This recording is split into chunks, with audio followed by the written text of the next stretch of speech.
Halo Sobat Kesehatan, aku Astrid Eka Ningsih dengan NIM 46, mahasiswi farmasi Universitas Bumi Gora tahun 2025. Pada video kali ini, aku akan membahas mengenai prothrombin.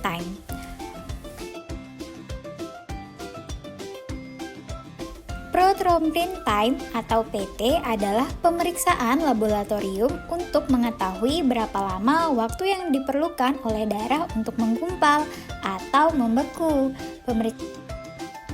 Prothrombin adalah salah satu protein penting dalam plasma darah yang berperan dalam proses pembekuan darah.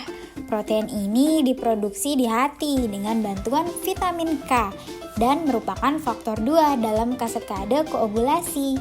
Saat terjadi luka, prothrombin akan diubah menjadi trombin oleh faktor pembekuan lain.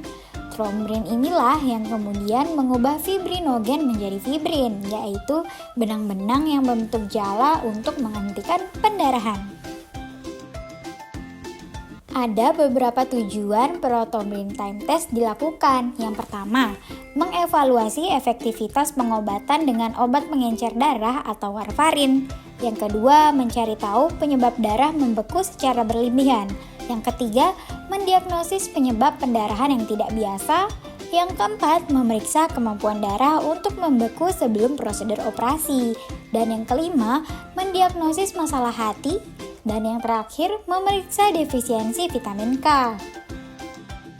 Implikasi klinik peningkatan. Jika hasil pemeriksaan waktu prothrombin time tinggi, hal ini menandakan darah membutuhkan waktu yang lebih lama dari biasanya sampai bisa menggumpal atau membuka. Hasil prothrombin time biasanya menandakan beberapa kondisi seperti konsumsi obat-obatan pengencer darah, kekurangan faktor koagulasi, masalah liver, kekurangan vitamin K, kelainan darah seperti hemofilia. Nah, gejalanya itu seperti mudah memar, perdarahan gusi, resiko pendarahan GI atau intrakranial meningkat. Kemudian ada implikasi klinis penurunan. Jika hasil pemeriksaan waktu prothrombin rendah menandakan darah terlalu cepat membeku. Gumpalan darah yang terlalu cepat bisa meningkatkan resiko terbentuknya sumbatan di pembuluh darah. Beberapa kondisi yang menyebabkan hasil tes waktu prothrombin terlalu rendah antara lain konsumsi vitamin K, makan makanan yang tinggi vitamin K, obat-obatan terapi hormon khususnya yang mengandung estrogen, dosis warfarin yang terlalu tinggi, serta konsumsi alkohol yang berlebihan. Gejalanya meningkatkan resiko deep vein thrombosis atau DVT, emboli paru, dan kejadian trombotik lain. Kapan sih pemeriksaan harus dilakukan?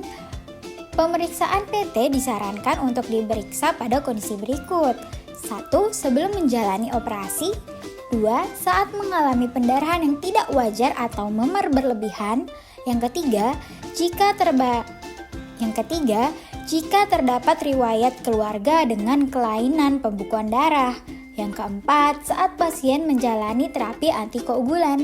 Dan yang kelima, pada kondisi penyakit hati atau gangguan sistem lain yang berpotensi mempengaruhi sistem koagulasi. Lalu, bagaimana ya prosedur prothrombin time? Yang pertama, darah diambil dari pembuluh vena menggunakan tabung khusus yang mengandung antikoagulan sitrat. Yang ketiga, sampel kemudian diproses di laboratorium menggunakan alat koagulometer. Dan yang terakhir, hasil PT biasanya didapatkan dalam waktu 1 hingga 3 jam tergantung fasilitas laboratorium. Kesimpulannya, waktu prothrombin atau prothrombin time merupakan pemeriksaan laboratorium yang digunakan untuk menilai fungsi sistem pembekuan darah dari jalur ekstrinsik dan jalur bersama, terutama faktor 1 yang merupakan fibrinogen dan faktor 2 yang berupa prothrombin, dan faktor 4, faktor 7, dan juga faktor 10. Pemeriksaan ini berperan penting dalam mendeteksi gangguan koagulasi, memantau terapi antikoagulan oral seperti warfarin, serta mengevaluasi fungsi hati dan defisiensi vitamin K. Hasil PT yang memanjang menunjukkan adanya gangguan pada salah satu faktor pembekuan atau efek obat antikoagulan, sedangkan nilai normal menandakan proses pembekuan darah berjalan dengan baik. Dengan demikian, pemeriksaan waktu trombin sangat penting dalam diagnosis, pemantauan terapi, dan pemantauan risiko pendarahan pada pasien. Sekian dari aku, thank you for watching.